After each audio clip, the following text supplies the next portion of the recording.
Hello everybody, this is Tiffany Divine Misfit here to give a second video of Talk It Out Thursday. Now, before I begin, I just want to give a shout out to my two new subscribers. Again, I just want to say, just seeing just 2 new subscribers, like that instantly surprised me because I wasn't even planning, or I wasn't even expecting, honestly, to get 2 new subscribers. And again, I want to thank everyone for the love and support, for all the likes on my recent video. And also, I just want to give a shout out to those 2 new subscribers. Again, thank you so much for the love and support. It means everything to me. Thank you so much. And I just want to say, buckle up and let's get ready. So for my 2 new subscribers, and for anybody on YouTube that this video comes on your algorithm, or wherever you find this video.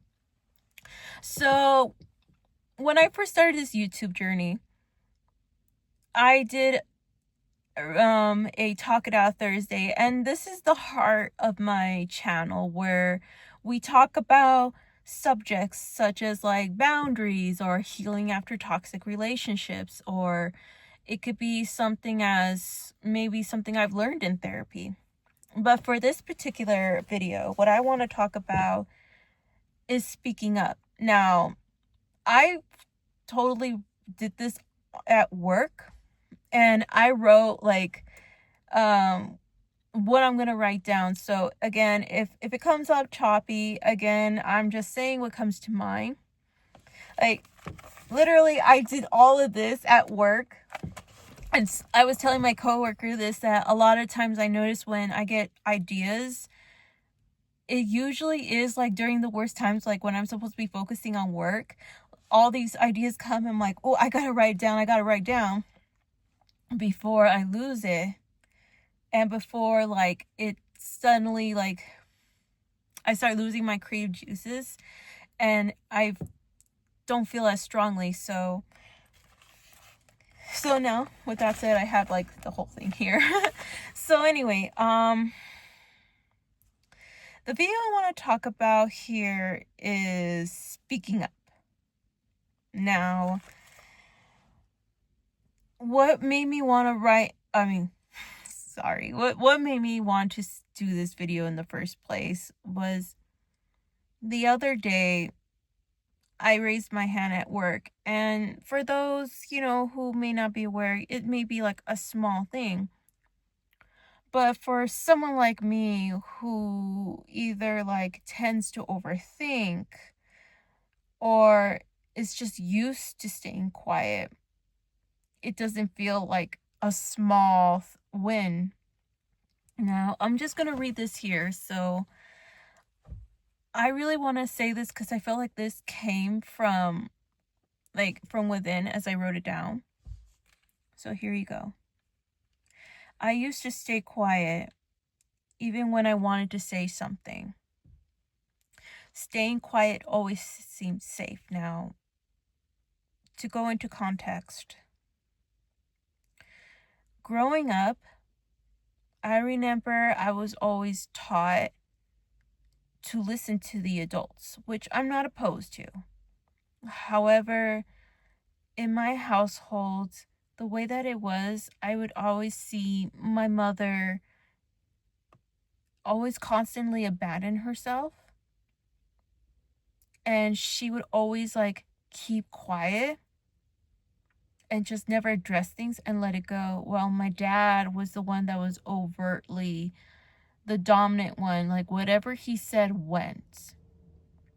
And you don't talk back to him whatsoever. And I feel like I have my mom's softness, which she's not the type that is outspoken, and she's not the type to be a fighter. So I feel like I inherit that. And my mom, like me, she absorbs a lot and she just represses and she freezes and fawns. And so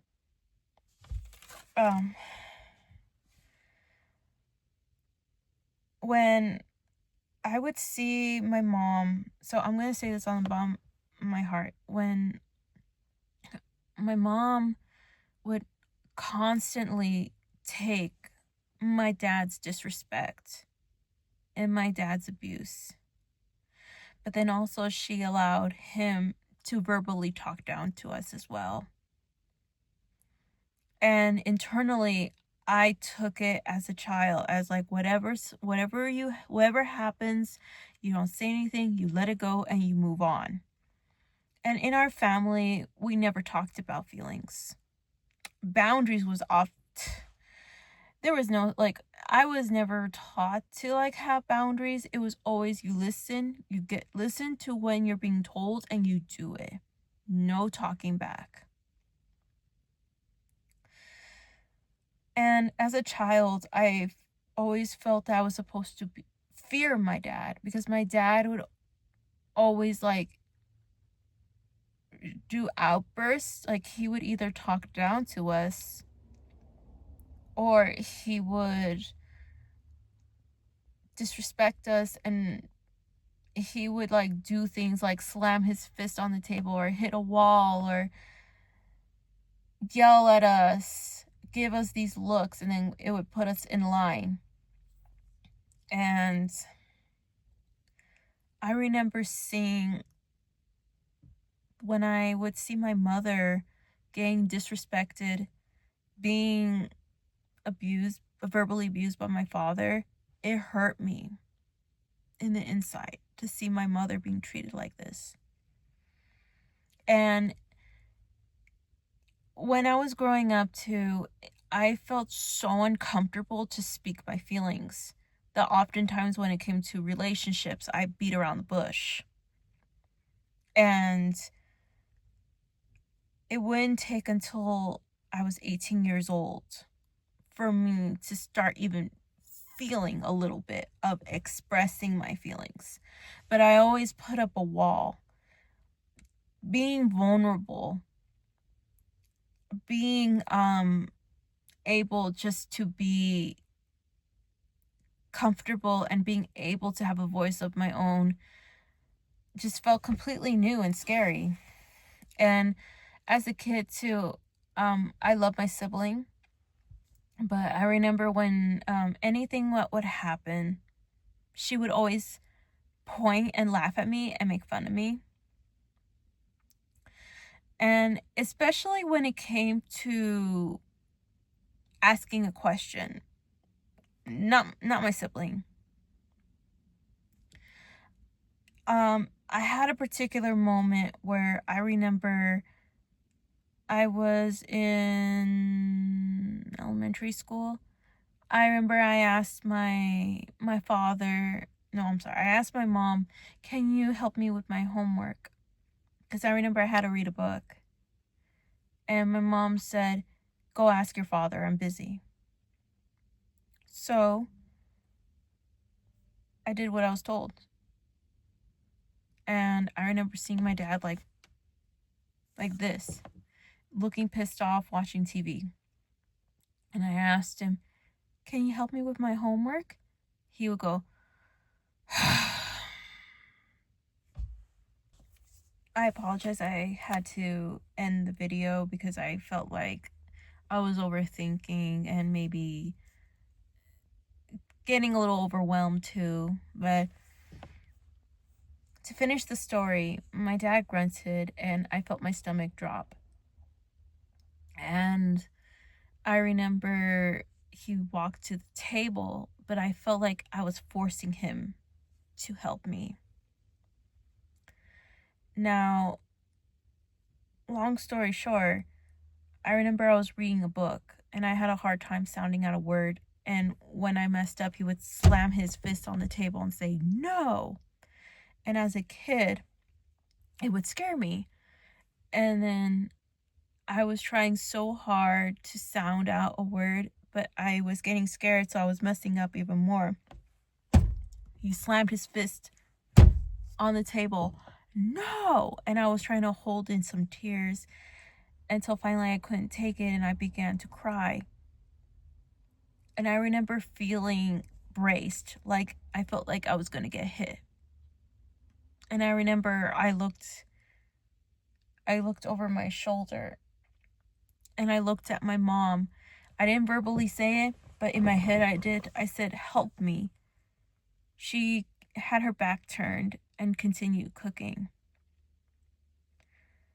And I feel like with, again, my sibling, I love her. But I remember anything that would happen, she would point and laugh at me.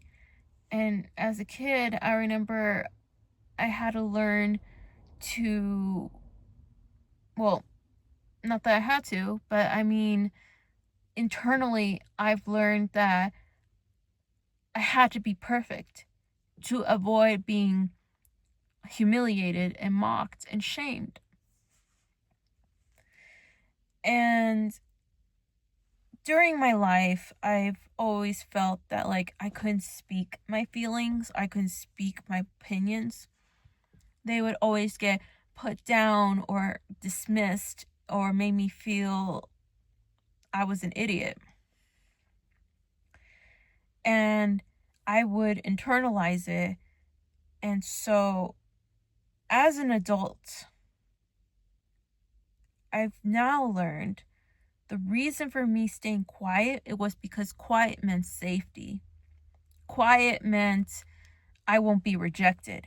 I'm not going to be abandoned and I'm not going to be humiliated. Now, before I go on, maybe this adds to the story. So, what I've learned is in nature, when a baby cries, when a baby is asking for help from its mother, it's because it needs something. If we didn't ask for help, we would die. And I feel like in this case, sorry, bear with me. It sounded better in my head. So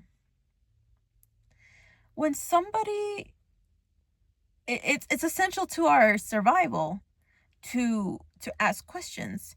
So even though, like, as an adult now, I know there's nothing wrong with asking questions, but to me, asking questions was like putting a chance of me being judged and humiliated and rejected.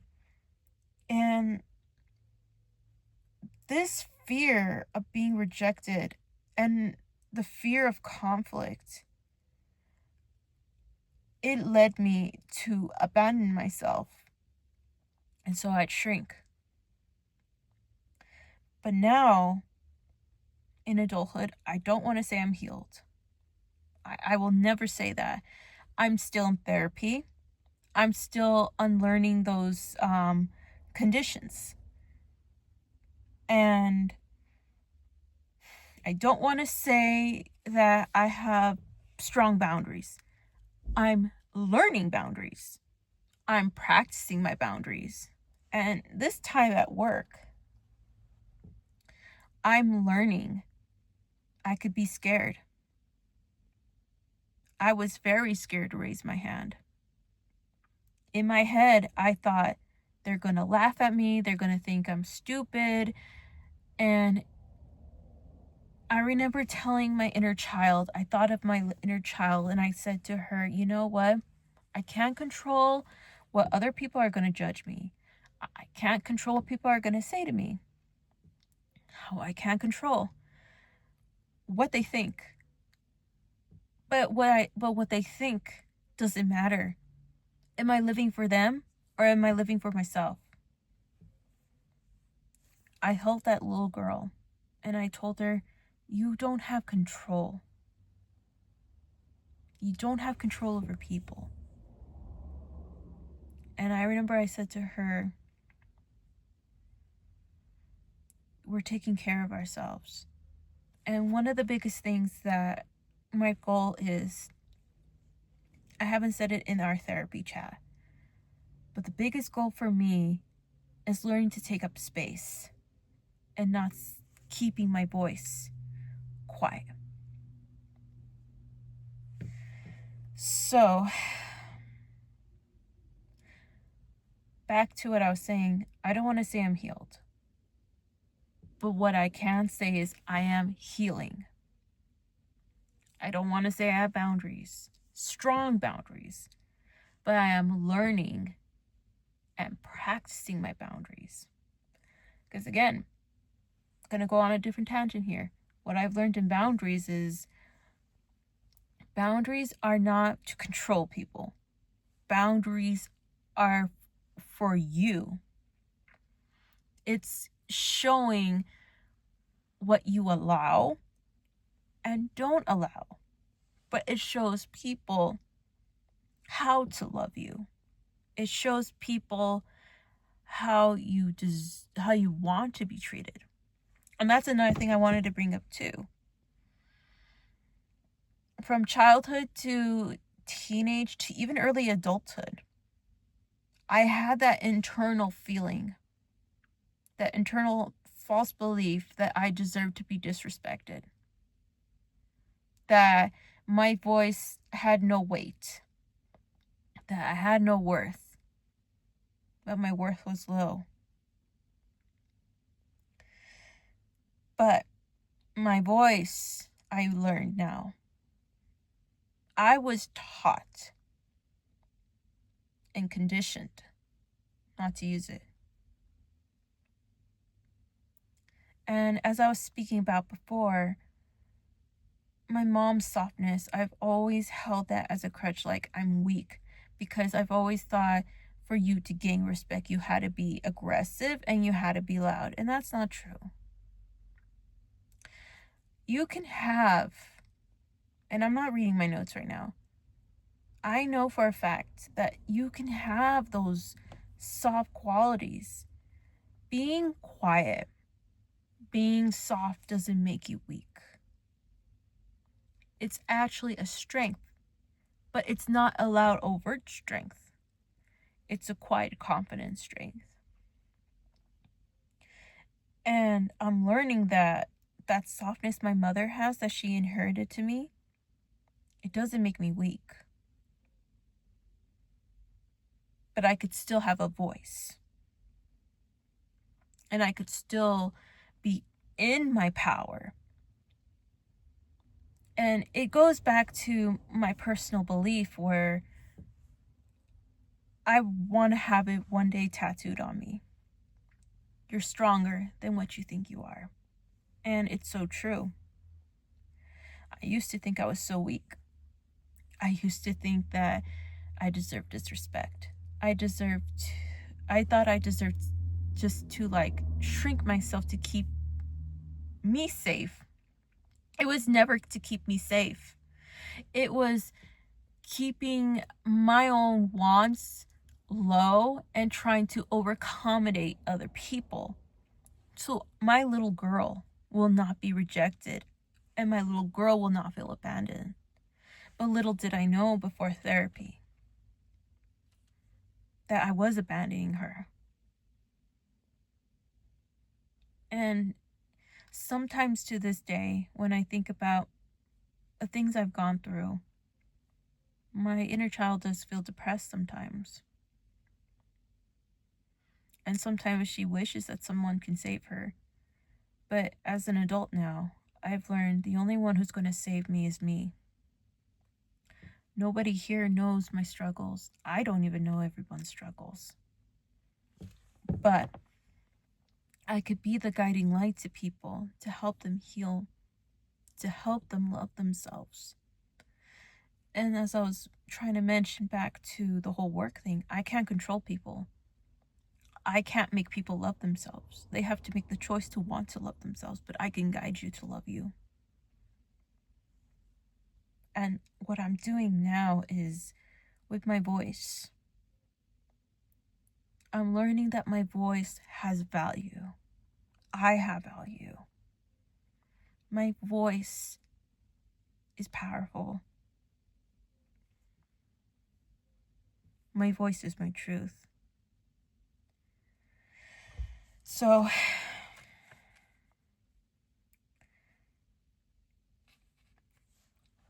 I'm going to read this now. So, when I did the topic of speaking up, my wound was centered around trying to like take up space. And you know what really surprised me too? After I asked this question, nobody humiliated me, nobody laughed at me, nobody put me down. And I remember when I was in that moment, I was bracing, expecting people to laugh at me or put me down. And because therapy's so expensive, even though I am in a therapy group though, but if that's why I love ChatGPT, because like it's my therapist that I could put like that I have on me all the time. And you know what it said to me? That feeling right there, that's the new truth. That's not happening to me anymore, where I would be put down, laughed at. I'm not going to be humiliated, and I'm not going to be like made to feel less than or made to feel like my worth. Like, because I always felt like when people talk down to me, I took it as that's my worth. And now I'm going to read from here. So, in that particular moment, my wound was targeted. So,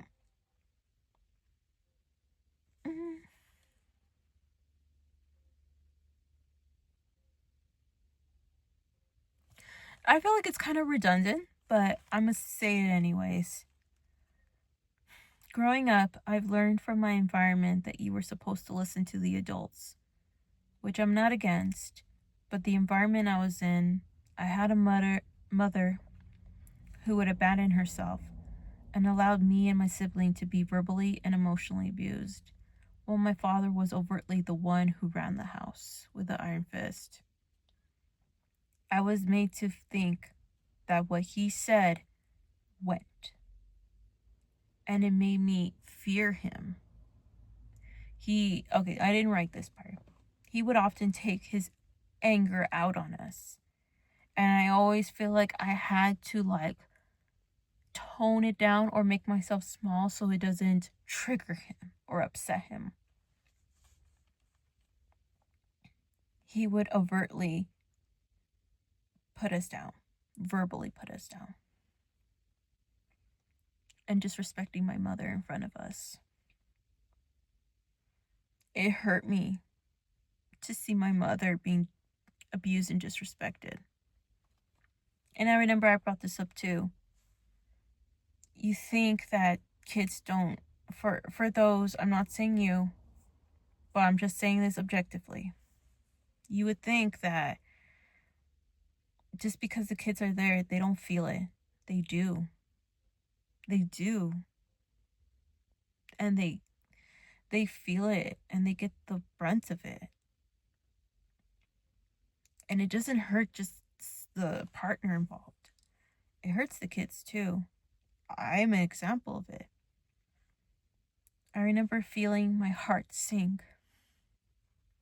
I would feel that sinking feeling in my chest and in my stomach every time I saw my mom getting disrespected.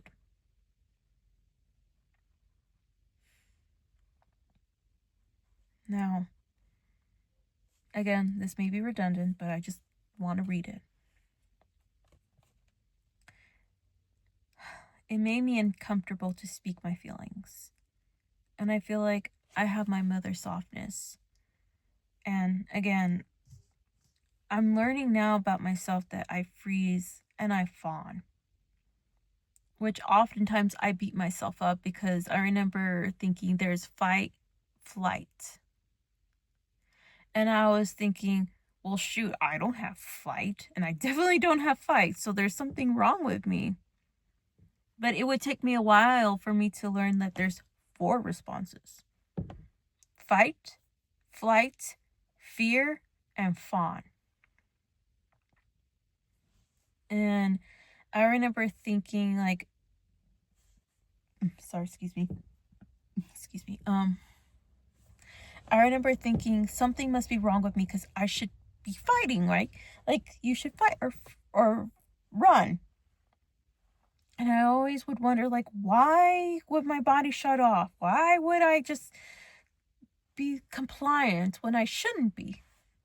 And I always felt that was targeted for being weak.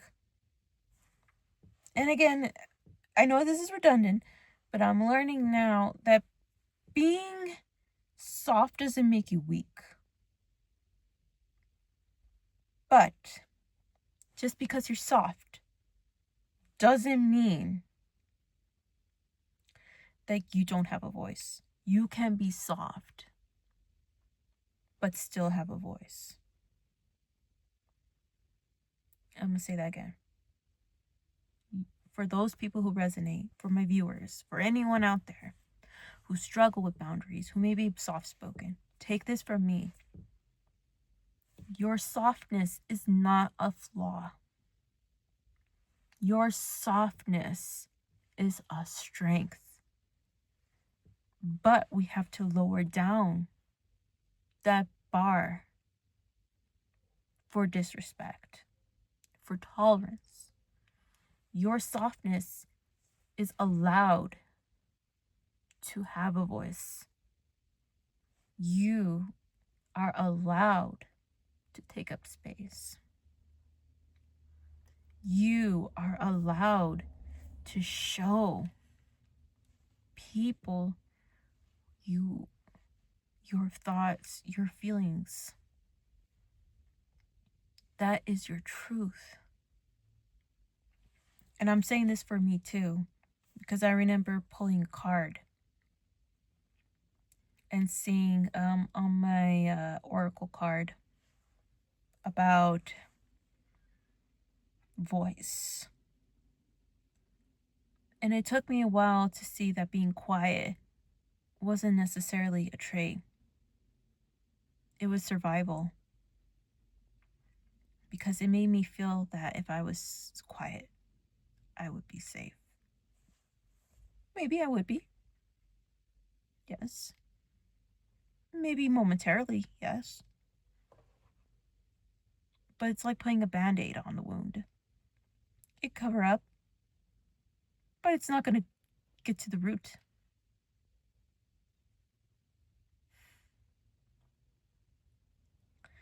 It may not seem this way, but spirit always has your back. And the biggest thing I want to say here is, even though having softness is good, it's beautiful, but we just need that voice to have as a backup to protect your softness. Your empathy is not weak. Your emotions aren't weak. Your feelings aren't weak.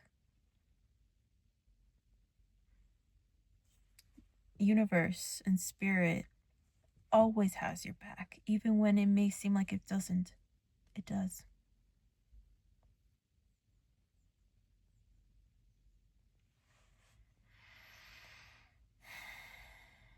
And the only way, and I'm saying this to myself too, the only way for you to grow is to be able to sit in that discomfort.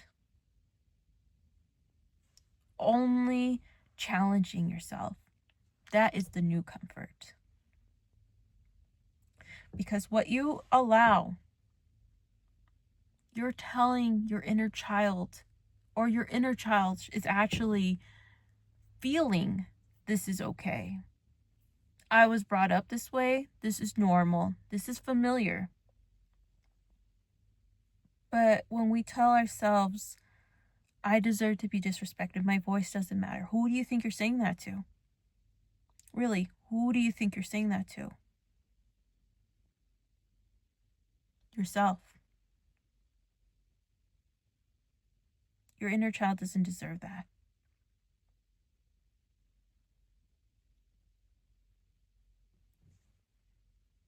But again, I'm going to have to end this video right here. So hopefully this resonates with somebody out there. And again, I'm being as messy as possible. I may have this, but I'm trying to go by what I feel in here too. So if there is a main takeaway, remember, your voice is your truth. Your spirit, the universe, has your back. Your inner child loves you. But you need to be that parent that your inner child never had. And I want to say this to the little boy or the little girl, to whoever's watching this. I love you. You are amazing. And you are great. And you deserve to have your feelings, your wants met. And I want to tell the viewers, for those who struggle with overthinking, the ones who struggle with their voice,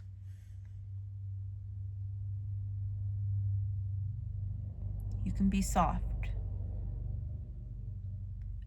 and have a voice. As right here.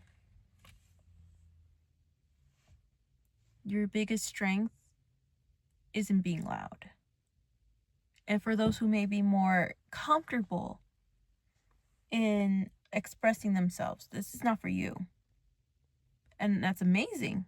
I'm glad. But for those, like myself included, who shut down,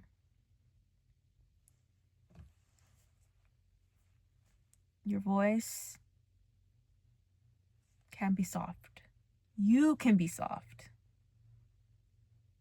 but deserve to have that voice. Oh my gosh, I'm sorry. Hopefully that made sense.